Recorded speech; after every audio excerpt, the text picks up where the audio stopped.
Hello and welcome to part 3 of my paramotoring journey. This is practicing the forward launches. As you can tell, I've got a sore throat, which is why it's taken a while to get this video out. I was waiting to do a voiceover and couldn't talk. So just go with it. Right, before you laugh, a lot of these videos were taken the first or second day that I got the wing, and I thought I knew better. I've seen so many videos on YouTube. I know how to fly a kite. Yeah, it's embarrassing really. So look, what I'm doing here, I'm not understanding. See how much weight I'm pulling.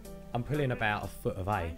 All I'm doing there is just disrupting the aerofoil of the wing and causing a frontal collapse on the sides.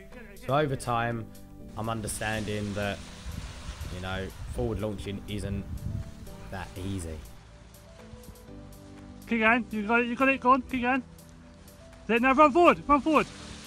Run forward, you got that. Practicing my reverse launches, although it's technically more difficult, it was a lot easier for me because I could see exactly where the wing was, what inputs I needed to correct the wing, and also I could move myself underneath the wing a lot easier. I launched the wing, it comes up kind of okay. If I just stepped to the right a couple of feet, it would have been okay. So this video, I actually get the wing up nice, but see how the wing goes off to the right, and I'm running to the left. I'm fighting the wing. You need to work with the wing. I'm just getting really frustrated. It's not doing what I want it to do. I'm gonna sit down. I'm gonna give myself 5-10 minutes, calm down a bit. So here, again, pulling way too much hay. Wing collapses. I feel this collapse straight away and I'm prepared to turn around and correct it. Kite comes up. I'm running underneath the wing now. I understand that I need to get underneath the wing, but I'm running left instead of forward. I lose all the power generated in the kite and lose the wind speed that I'm creating.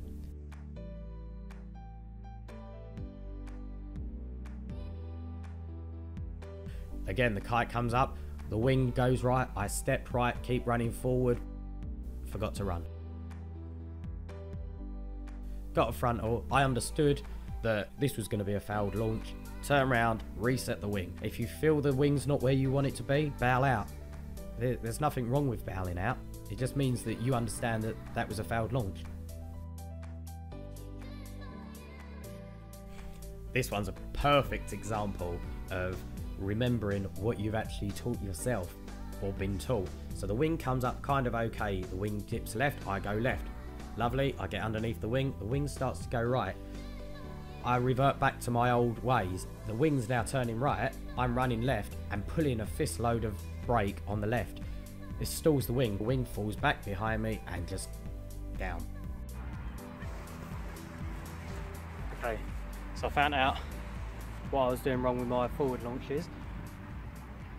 Basically, I had the bar of the brake handle in the palm of my hand, then the handle came round onto the actual brake line. What I've done now is I've wrapped, still got the handles, but I've passed the line through my fingers, so I'm pinching them like this. You can feel more of what's going on, more feeling through the brakes. Also, when I launch, what I'm doing is, instead of pulling forward and leaning forward and all that lot, pinch your shoulder blades together. So bend your arms as far back as they can and just run forward. What I didn't mention was that I actually pre-kite this wing. I've tried the methods of you put it in the arch, you lay it down on its back, you put it in a V. There's so many ways of laying out the kite on the ground, and for me the best way that worked was pre-kite it. That's where it settles. As long as it comes down square, it's going to come up square. So here, as I just explained, I've now got the brake lines between my index finger and my thumb. Also pulling up the A's very loosely. So central to the wing, this is an absolute must. I can feel the tension on my arms and I feel it's right. Pull the wing up, perfect. Wing goes right, I go right. A little bit of steering just because I wanted to get in front of the camera. Look mum, I'm on the telly. Gets really frustrating at some points. You end up just blaming everything else apart from yourself. You know, you blame the kite, the wing's not right, you're blaming the wind speed, the gusts, you're blaming absolutely everything apart from yourself. And the fact of the matter is, it's usually 99% pilot error. At the end of the day, you've chose to kite in that field. You've chose to fly from that field.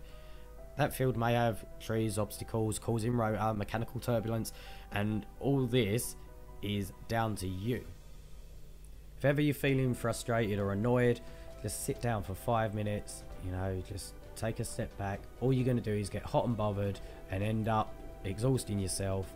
It's no longer going to be an enjoyable experience. It is really fun, especially when it goes the way you want it to go. But if you start getting annoyed, just relax, take some time out and come back in with fresh legs and a fresh mind. Perfect, perfect, perfect. Sit, grab the brakes. Yeah.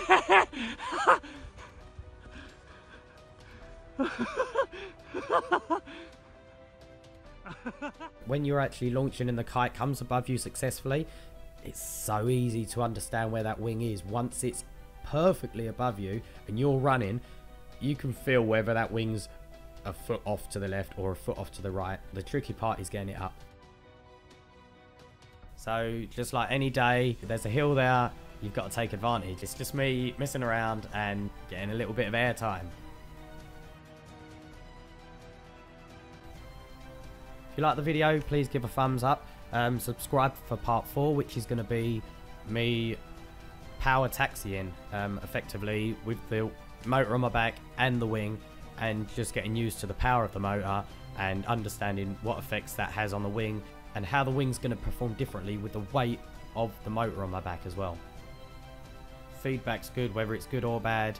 I'll always like to know what people are thinking. So subscribe, like, leave a comment, and keep safe.